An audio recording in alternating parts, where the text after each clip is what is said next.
What are the legal structures available for doing business in India? There are approximately 17,000 active foreign companies and subsidiaries of foreign companies operating in India. But setting up a company is not the only option available to a foreign business. For those foreign businesses who have decided to set up a formal base and operations in India, the two common options are to set up a limited liability partnership or a private limited company. India is a promising market, but a notoriously difficult one to navigate. Choosing the right legal structure is the foundation of a successful India entry strategy. Each business would have its own commercial requirements, and the optimum structure you choose has to be based on your specific requirements.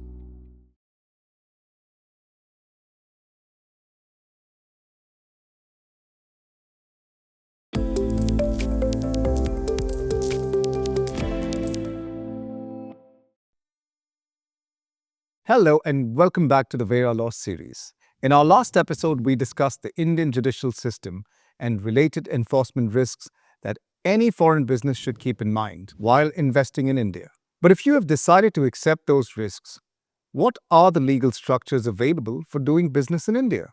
More importantly, how do you choose the right legal structure for a business? In this episode, we will decode both these questions and look at some options. For those who are joining us for the first time, my name is Ajay Joseph. I'm a partner at Veyrah Law. We are a law firm based out of Mumbai, India.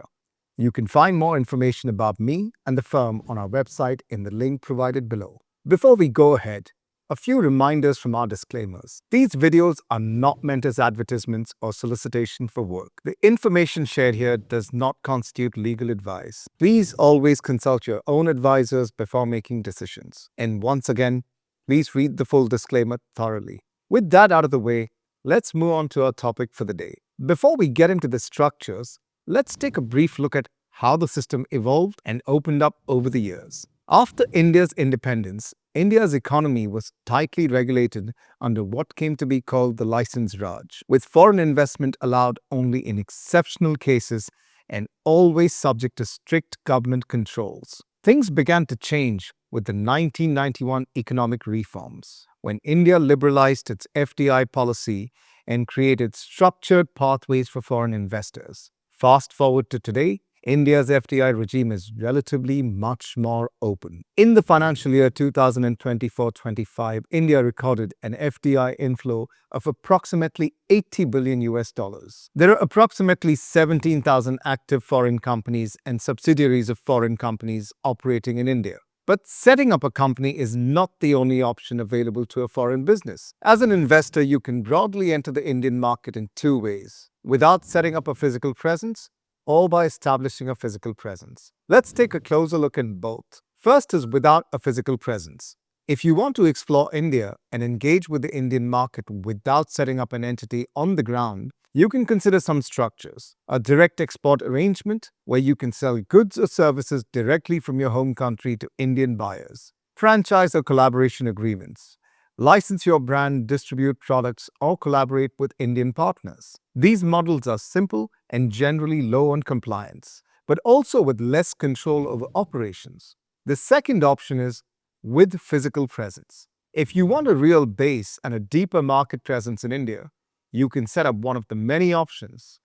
First on the list is a liaison office. This is a representative office which acts only as a communication channel between the parent company situated abroad and business parties in India. It cannot undertake trading or industrial activities and should be funded through money from outside India.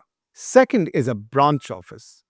A branch office may carry out certain permitted commercial activities. However, it cannot engage in retail trading or manufacturing in India.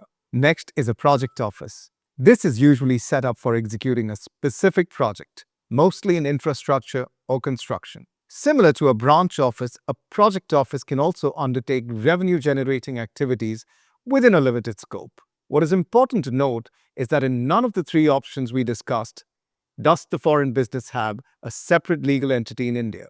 Liability for Indian operations will always be attributable to the foreign parent. For those foreign businesses who have decided to set up a formal base and operations in India, the two common options are to set up a limited liability partnership or a private limited company. In a limited liability partnership, FDI is allowed under the automatic route only if the sector allows 100% automatic FDI with no performance-linked conditions.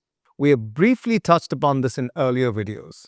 LLPs offer flexibility and limited liability, but are not available in every sector. The wholly owned subsidiary is an Indian incorporated company. This is used mostly in those business areas where 100% foreign ownership is allowed, such as consultancy services, cash and carry wholesale trading, or manufacturing. Next is the joint venture company, a popular route in sectors with foreign ownership caps or where local expertise adds value.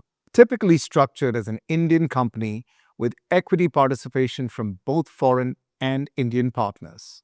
So now that we have seen the broad options, how do you decide which structure best fits your business objectives? Here are a few factors to consider. The nature of your activity is important. Are you selling products, providing services, conducting research, or executing a specific project? The kind of sectoral restrictions that apply. Does your sector allow 100% FDI, or are there ownership caps or approval requirements? The entry route also matters. Is the investment under the automatic route, or does it need prior government approval?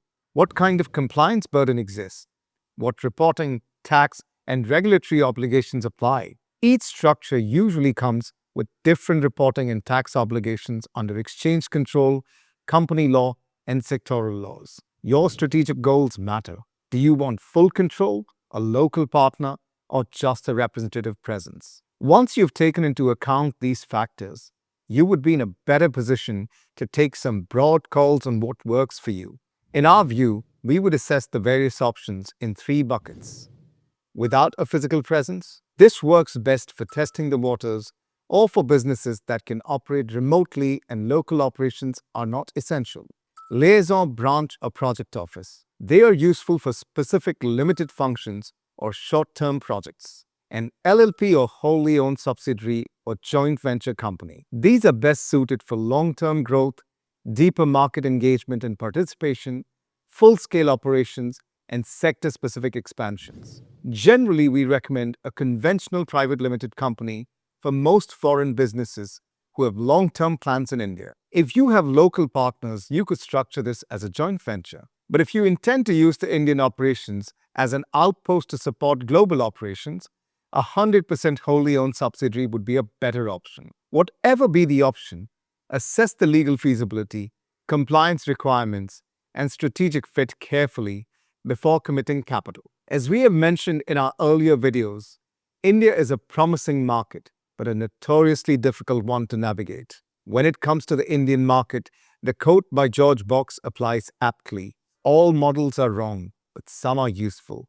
To sum up, choosing the right legal structure is the foundation of a successful India entry strategy. If you are a foreign business exploring India, make sure you match your commercial goals with the right structure. Understand sector-specific rules and prohibited activities. Always factor in compliance obligations from the start. Assess the level of risk exposure you wish to have against unforeseen litigation in India. Plan your structures and involvement accordingly. There really isn't a one-size-fits-all approach.